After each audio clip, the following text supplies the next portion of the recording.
കല്യാണത്തിന്റെ തലേ ദിവസം മൈലാഞ്ചി കല്യാണമെന്ന് പറയാ.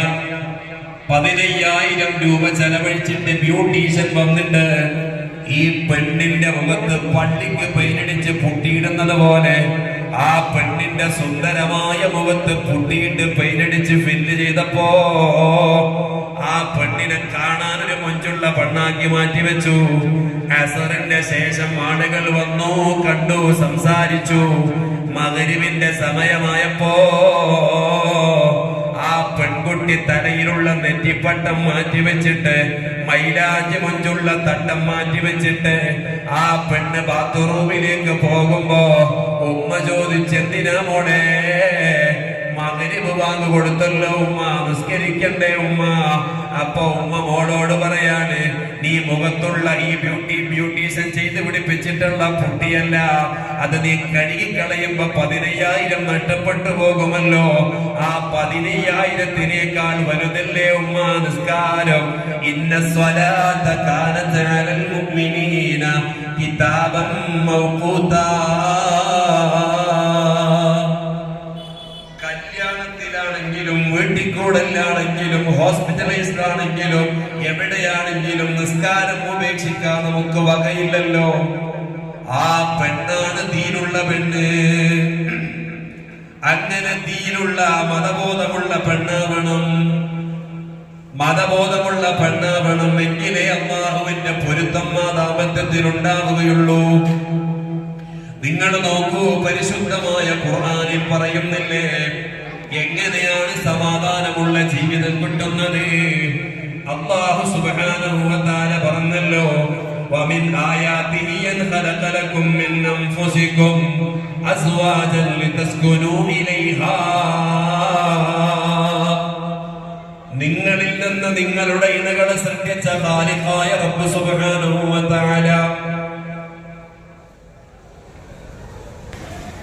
നിങ്ങളിൽ നിന്ന് നിങ്ങളുടെ ഇണകളെ കണ്ടെടുത്തിട്ടുള്ള അല്ലാഹു സുബ്ഹാനഹു വ തആല എന്ന് പറഞ്ഞാൽ ഇതിന്റെ വ്യാഖ്യാനം മുഫസ്സിരീങ്ങൾ പറയുമ്പോൾ ഒരു അഭിപ്രായം ഇങ്ങനെയാണ്, നിങ്ങളിൽ നിന്ന് നിങ്ങളെ ഇണയെ സെലക്ട് ചെയ്തു എന്ന് പറഞ്ഞാൽ ആദം നബി അലൈഹിസ്സലാമിനോടാണ് ആ ഖിതാബ് സംവിധാനിച്ചിരിക്കുന്നത്. ഈ 2 രൂപത്തിലാണെങ്കിലും പ്രിയപ്പെട്ടവരെ, നിങ്ങളെ അല്ലാഹു തആല നിങ്ങളിൽ നിന്ന് തന്നെ നിങ്ങൾക്കുള്ള ഇണയെ സംവിധാനിച്ചു. അതെന്തിനാണെന്നറിയോ? ലിതസ്കുനൂ ഇലൈഹാ. നിങ്ങൾക്ക് അവളിലേക്ക് ഒരു സമാധാനം കിട്ടാൻ വേണ്ടി. എന്ത് വിഷമുണ്ടെങ്കിലും ഭാര്യയുടെ അടുത്തേക്ക് പോയാൽ അതൊരു സമാധാനമാണ്.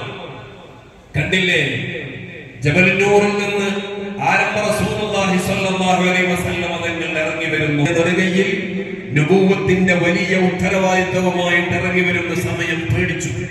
സമ്മിലൂനി യാ ഖദീജ, ഒന്ന് പുതപ്പെട്ട് മൂടണം. നേരം ഖദീജ ബീവി എന്താ പറഞ്ഞത്? തങ്ങൾ എന്തിനാ പേടിക്കുന്നത്? അല്ലാഹു തആല തങ്ങളെ വെറുതെ ആകൂലല്ലോ. ഇന്നക തഹ്മിലുൽ കല്ലാ വ തസിലുർ റഹിം. തങ്ങൾ അവരുടെ പ്രയാസം സ്വന്തം പ്രയാസം പോലെ ഏറ്റെടുത്ത് പരിഹരിക്കുന്ന നേതാവല്ലേ, കുടുംബബന്ധം ചേർത്തുന്നവരല്ലേ. അതുകൊണ്ട് തങ്ങൾ പേടിക്കണ്ട. ഇതാണ് പ്രയാസം വരുമ്പോ എനിക്ക് ഇങ്ങനെ ബുദ്ധിമുട്ട് തോന്നുന്നു എന്ന് പറയുന്ന സമയത്ത് ആ ഭാര്യ ചേർത്ത് പിടിക്കുമ്പോ അവർക്കുണ്ടാകുന്ന ഒരു സന്തോഷമുണ്ട്. ഭാര്യയ്ക്ക് എന്തെങ്കിലും വിഷമം വന്നാൽ അവളെ ചേർത്ത് പിടിക്കുമ്പോ ഈ ലോകം മുഴുവനും കിട്ടിയൊരു പ്രതീതി അവർക്കുണ്ട്. ചില ആൾക്കാർ കല്യാണം കഴിച്ചു കഴിഞ്ഞാൽ ഏതെങ്കിലും ത്വരീഖത്തിലോ മറ്റോ പോയിട്ട് പിന്നെ ഭാര്യയുടെ ബന്ധം ഉണ്ടാവില്ല. പിന്നെ ഓന്റെ ദിക്റ് ഓന്റെ മറ്റുള്ള ഔറാദുകളായിട്ട് ബന്ധപ്പെട്ടു പോകും. ഈ ഭാര്യ എന്ത് ചെയ്യും? ചില സാധുക്കളുണ്ട് 40 വർഷം തീയത്താക്കിയിട്ട് പാടക്കെട്ടുമായിട്ട് നാടകത്തിൽ നടത്തുന്ന സാധുക്കൾ. പേര് പല പേരുണ്ടാവും, ഇവിടെ പറയേണ്ട ആവശ്യം തോന്നില്ല. അങ്ങനെ ജമാഅത്തിന്റെ പേര് പറഞ്ഞ് പോവാണ്. തലശ്ശേരി 6 മാസം ദൈർഘ്യത്തിലുള്ള ജമാഅത്തിനാണ് പോകുന്നത്. അദ്ദേഹത്തിന്റെ വീട്ടിൽ കള്ളം കയറുന്നുണ്ട്. സത്യത്തിൽ പണം അപഹരിക്കാൻ വന്നതല്ല അയാള്. അയാള് ഇദ്ദേഹത്തിന്റെ ഭാര്യയുമായിട്ട് സല്ലപിക്കാൻ വേണ്ടി വന്നതായി. ചോദിച്ചില്ലേ ആതിഖാബിനോട് ചോദിച്ചില്ലേ, ഞാനില്ലാതെ നിനക്ക് എത്ര ദിവസം പിടിച്ചു നിൽക്കാൻ പറ്റും? നിന്റെ ശാരീരികമായിട്ടുള്ള വൈകാരികതയെ നിനക്ക് സൂക്ഷ്മതയോടെ പിടിച്ചു നിൽക്കാൻ പറ്റും? ഒരു 4 മാസം വരെ പോകും എന്ന് പറഞ്ഞാല് നമ്മൾ അതിന്റെ അപ്പുറം അവരുമായി അകലാൻ പാടില്ല എന്നാണ്.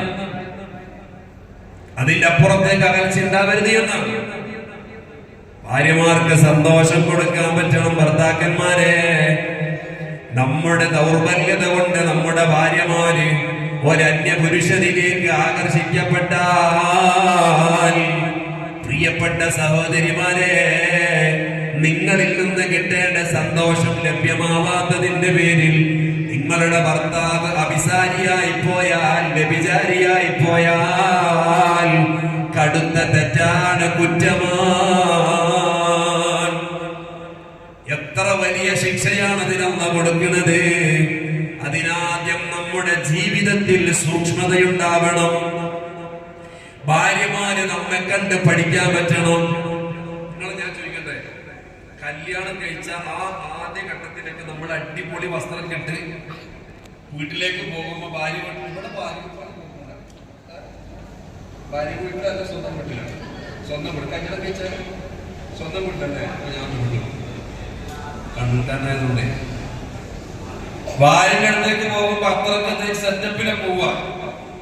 എത്ര ദിവസം നിങ്ങൾ അതിന് പോകും ഭാര്യന്റെ വീട്ടിലേക്ക്, അല്ലെങ്കിൽ ഭാര്യന്റെ അടുത്തേക്ക് ആ മുടിയൊക്കെ ഒന്ന് വാരി അത്രക്കെ തേച്ച്, പിന്നെ കൊടകിലെ ചെറുപ്പക്കാർ കൂടുതലും കണ്ടുവരുന്ന ഒരു സുന്നത്തുണ്ട്, സുറുമിടാന്നുള്ളത്. ഇതൊക്കെ എത്ര ദിവസം അവിടെ ചെയ്യാം? കൂടിപ്പോയാലും ഒരു 5-6 ദിവസമൊക്കെ ഉണ്ടാവും. പിന്നെ നമ്മള് ഇരട്ട പുറത്ത് പോലെ പായനായിരുന്നു അല്ലേ? സിസ്റ്റർ വിളിക്കുന്ന ചില ചെറുപ്പക്കാരുണ്ട്, സിസ്റ്റർ വിളിക്കുന്ന ചെറുപ്പക്കാർ. ഭാര്യമാരുടെ ഭാഗത്തുള്ള ചെറിയ മക്രൂഹാത്തുകൾ നമുക്ക് വലിയ ബാധകമാണ്.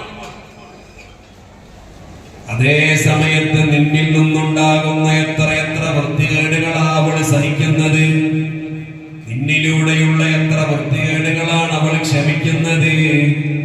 നീ കള്ളുകുടിച്ചിട്ട് അവളുമായി ശാരീരിക ബന്ധത്തിന് പോകുമ്പോൾ, നീ പുക വലിച്ചിട്ട് അതിന്റെ വൃത്തികെട്ട മണവുമായിട്ട് ആ പെണ്ണിന്റെ അടുക്കലേക്ക് പോകുമ്പോ, അവള് ഭർത്താവല്ലേ എന്ന നിനക്ക് വഴിപ്പെട്ട് തരുന്നുണ്ടോ? എന്നാൽ പ്രിയപ്പെട്ട കൂട്ടുകാരെ, ആ ഭാര്യനെ പരിഗണിക്കാൻ നിനക്ക് പറ്റണേ. സൂറത്ത് തഹ്രീമിന്റെ തുടക്കത്തിൽ കണ്ടില്ലേ, യാ അയ്യുഹൻ നബിയു, അല്ലയോ നബിയായിട്ടുള്ള തങ്ങൾക്ക് നമ്മൾ ഹലാലാക്കി തന്നതിന് തങ്ങൾ എന്തിനാ നിഷിദ്ധമാക്കുന്നത്?